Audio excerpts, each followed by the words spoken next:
लेकर हम दीवाना दिल भाग 22। चौहान मेंशन। रात का वक्त। सिया अपने खूह में बैठी सम्राट के घर आने का इंतजार कर रही थी, क्योंकि सम्राट अभी तक ऑफिस से घर नहीं आया था। सिया खुद से ही बोली, जब सम्राट जी कोनो आवा से प्यार करते हैं तो फिर वो हमसे ब्याह काहे किए, काहे से वो दिन हम दादाजी और सम्राट जी की बातें सुन लिए थे कि सम्राट जी के दिल में रीवा जी नहीं बल्कि कोनो आवा है, लेकिन वो लड़की है कौन, ई बात का हम पता तो लगा कर रहेंगे। काहे से सम्राट जी हमारे पति हैं तो उनके बारे में जानना हमारा पूरा हक है। फिर चाहे वो हमको अपनी पत्नी माने या फिर ना माने, भले ही सम्राट जी हमसे ही शादी 3 महीना के लिए ही किए हो, लेकिन तब तक वो हमारे पति हैं। फिर हमारा जिंदगी कोनो खेल तो नहीं कि जिसका मन होगा हमसे ब्याह करके फिर तलाक देके छोड़ देगा। ये बार हम ऐसा नहीं होने देंगे। हम अपने सवालों के जवाब ढूंढ कर रहेंगे। सिया अभी खुद से ही बातें कर रही थी, तभी रूम का गेट खोलकर सम्राट रूम के अंदर आता है। सिया जल्दी से बेड से नीचे उतरकर खड़ी हो जाती है, फिर अपना पिलो लेकर सोफे की तरफ बढ़ जाती है, मगर सम्राट सिया का होंठ पकड़कर उसे रोकते हुए बोला, सिया तुम बेड पर ही सोओगी, तुम्हें सोफे पर सोने की जरूरत नहीं है। सिया सम्राट को जवाब देते हुए बोली, आओ, काहे जरूरत नहीं है हमको सोफे पर सोने की, काहे हम आपके बेड पर सोए जब आप खुद हमको मना किए थे। वैसे भी हमारा आपका कोनो ऐसा रिश्ता नहीं है जिससे हम आपके बेड पर सोएं। सम्राट सिया का होंठ पकड़कर उसे अपनी तरफ खींच लेता है, जिससे सिया सम्राट के सीने से टकरा जाती है। सिया जैसे ही सम्राट को कुछ बोलने वाली होती है, वैसे ही सम्राट सिया के होंठों पर अपनी फिंगर रखकर उसे चुप कराते हुए बोला, गोलगप्पा, मुझे तुम्हारी बकवास नहीं सुननी, चुपचाप बेड पर जाकर लेटो, वरना तुम अच्छे से जान गई होगी ये बात की अगर तुम मेरी बात नहीं मानोगी तो मैं तुम्हें जबरदस्ती उठाकर बेड पर लिटा दूंगा। सिया अपनी आंखें छोटी करके सम्राट को घूरते हुए बोली, 1 मिनट, आपकी हिम्मत कैसे हुई हमको गोलगप्पा बोलने की? हमका आपको गोलगप्पा जैसे दिखते हैं, हम भी अब आपको राक्षस बोलेंगे। सम्राट सिया के निचले होंठ पर बाइट कर लेता है, फिर अपने अंगूठे से उसके होंठों को सहलाते हुए बोला, बोलो राक्षस, मुझे जितनी बार तुम मुझे राक्षस बोलोगी उतनी बार मैं तुम्हारे इन होंठों को सजा दूंगा।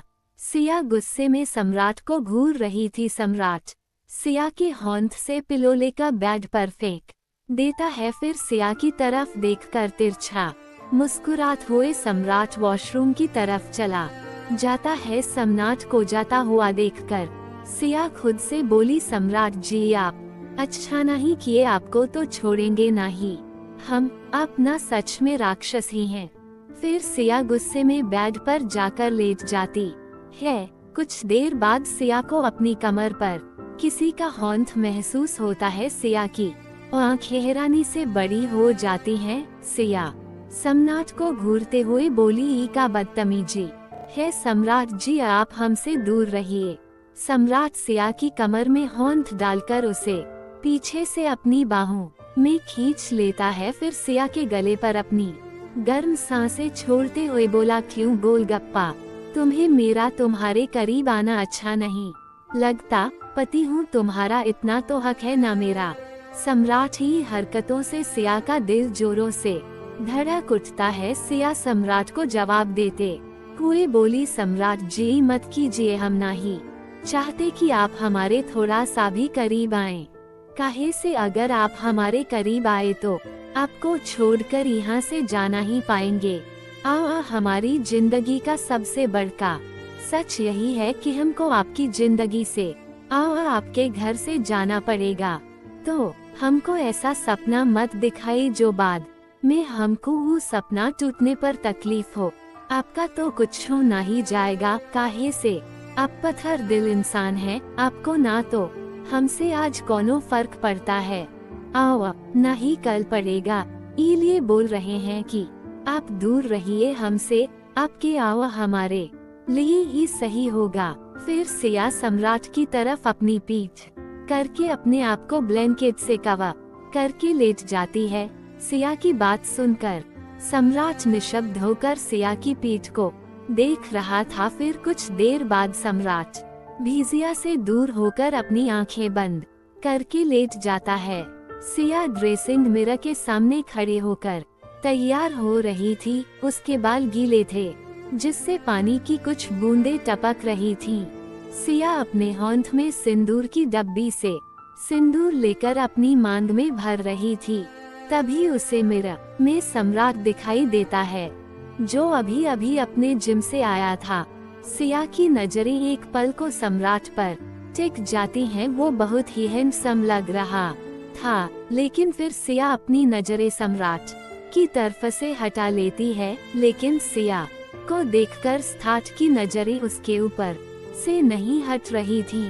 सिया पीले कलर की साड़ी में बहुत ही खूबसूरत लग रही थी। उस पर से उसकी मांग में भरा सम्राट के नाम का वो लाल सिंदूर उसकी खूबसूरती को और निखार रहा था। सिया सम्राट को इग्नोर करके रूम से बाहर चली जाती है। सिया का यूं इग्नोर करना सम्राट को अच्छा नहीं लगा था। सम्राट सिया को जाता हुआ देखकर खुद से बोला, क्यों मुझे सिया के इग्नोर करने से फर्क पड़ रहा है?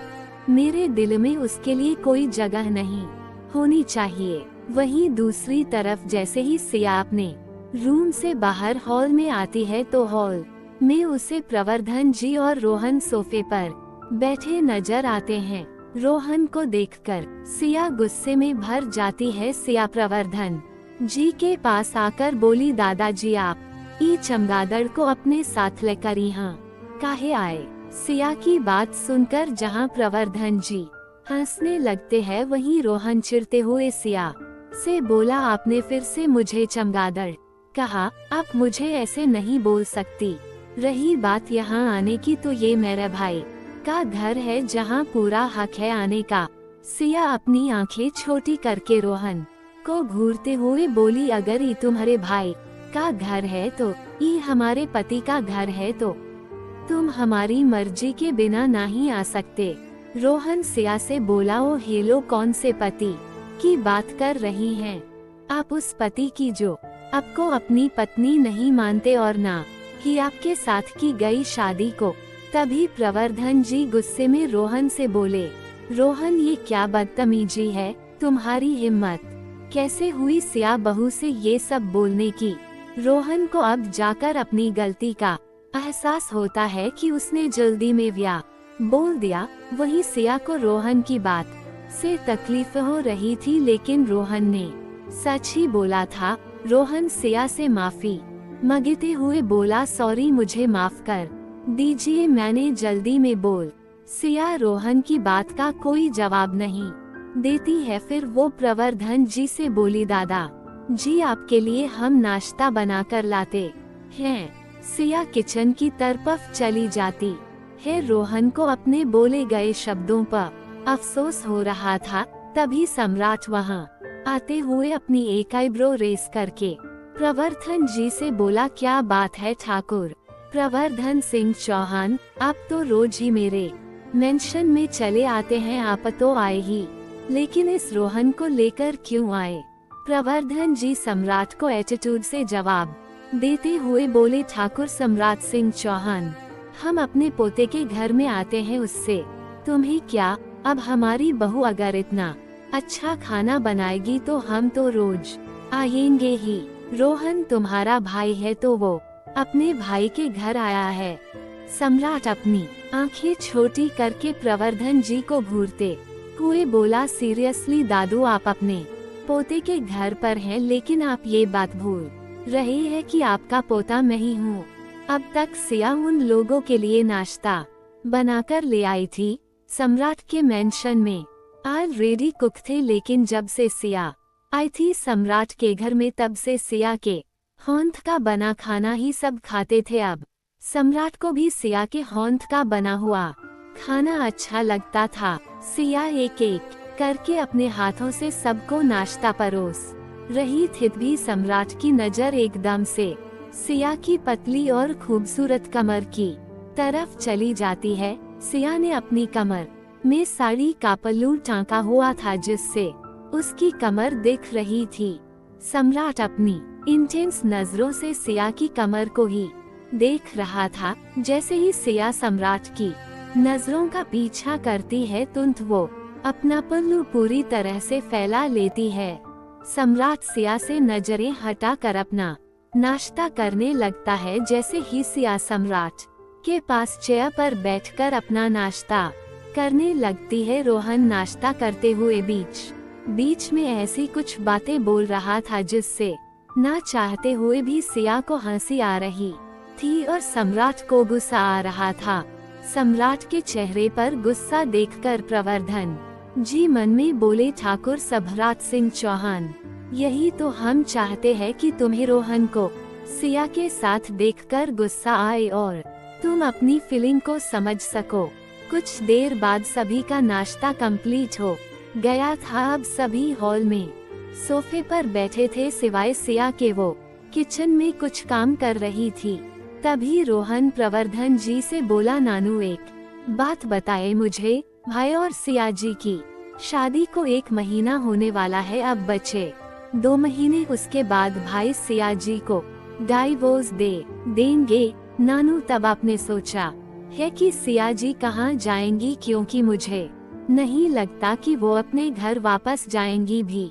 प्रवर्धन जी कुछ बोल पाते उससे पहले ही सम्राट रोहन से बोला, तुझे बड़ा पता है कि वो अपने घर वापस नहीं जाएगी। दूसरी बात, तुझे कोई जरूरत नहीं है उसकी फिक्र करने की, और ये सिया क्या होता है, भाभी है तेरी तो भाभी बोल उसको।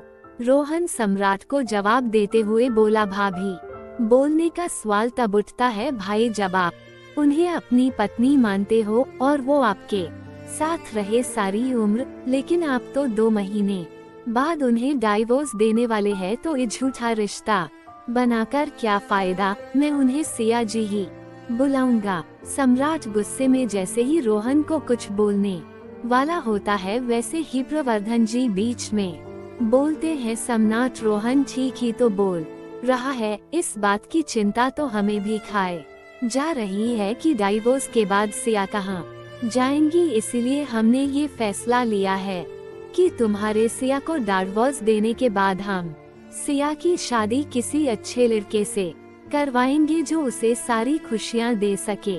प्रवर्धन जी की बात सुनकर सम्राट गुस्से में भर जाता। सम्राट गुस्से में बोला, दादा आप ऐसा सोच भी कैसे सकते हैं, बीवी है वो मेरी।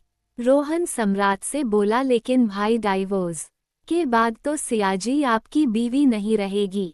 तो मुझे लगता है कि नानू बिल्कुल सही बोल रहे हैं, सिथा जी को भी खुशियां मिलनी चाहिए, उन्हें भी अधिकार है अपनी लाइफ को जीने का। सम्राट गुस्से का धूर्त पीकर रह जाता है।